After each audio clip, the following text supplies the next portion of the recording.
तर नमस्कार मंडळी, मी आणि तुमचं स्वागत करते माझ्या मिनी व्लॉगमध्ये.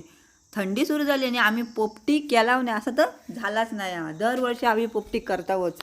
म्हणजे ह्यो आमचं सालाभरात बातप्रमाणे कार्यक्रमच झालो असं म्हटलं तरी तुम्ही चालात. तर तशी आम्ही मस्त चूल पेटवला. पहिला चूल पेटवणं गरजेचं पोपटीसाठी.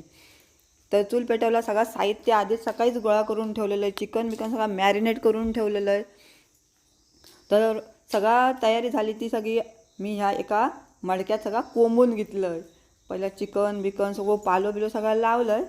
तर सगळा तुमका ह्यो डिटेल व्हिडिओ नाही श्रावणी संकेतवर तुमका एका मिनी व्लॉगमध्ये ना ह्यो एवढं सगळं दाखवणं कठीण होऊन जातं. त्याच्यामुळे तुम्ही ना आमचं डिटेल व्हिडिओ नक्की बघित जावा. हा तुमका लय मजा येतली थंय. तर मके बिके ना एकदम असे मस्त वरती पण असं पालो आणि भांबरुडीचो तो असो दाबून घ्यायचो व्यवस्थित. कारण ही जी पोपटी असता ना ह्या भांबरुडीच्या पाल्यावरच अवलंबून असता. तर भांबरुडीचं पालो आपल्याकडे ना या सीझनला मिळता. आणि पोपटी आहे ना ह्यो मूळचो रायगडमधलो पदार्थ असा. तर तिकडे जातात ना अलिबाग बिलिबागला लोक, तर तिकडे पोपटी म्हणजे खास करून ह्यो पोपटी ह्यो त्यांच्याकडे पदार्थ असतात. रात्री जे बसतात ना त्यांना पोपटी देतात, म्हणजे शेकोटी पेटून बसतात त्यांच्यासाठी म्हणतोय मी. तर आता आम्ही पोपटी चुलीवर ठेवला.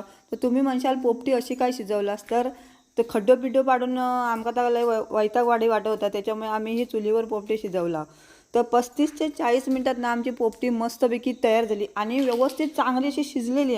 तर असं पण काय नाही की आम्ही चुलीवर शिजवला त्या म्हणजे जी पोपटी शिजूची पारंपरिक पद्धत आहे त्यांनी शिजवला नाही म्हणून चांगली झाली नाही असं काय नाही. एकदम मस्त अशी पोपटी शिजलेली. तर स्वरला काय अजिबात थारवत नव्हतो. कधी एकदा तर मडक्या रिकामी होता आणि मी कधी पोपटी खाऊ सुरुवात करते असं त्याका झालेला आणि सगळ्यांकाच झालेला. तर पोपटीचं ना असं सुगंध एकदम भारी सुटलो. भांबरुडीचं ना मस्त फ्लेवर त्या पोपटीक उतारता. गरम गरमच चिकन यांनी तोंडात घातल्याने जरा भाजले. ह्यो मिनी व्लॉग कसं वाटलं नक्की सांगा आणि आवडलं असू दे असे जसं शेअर करा.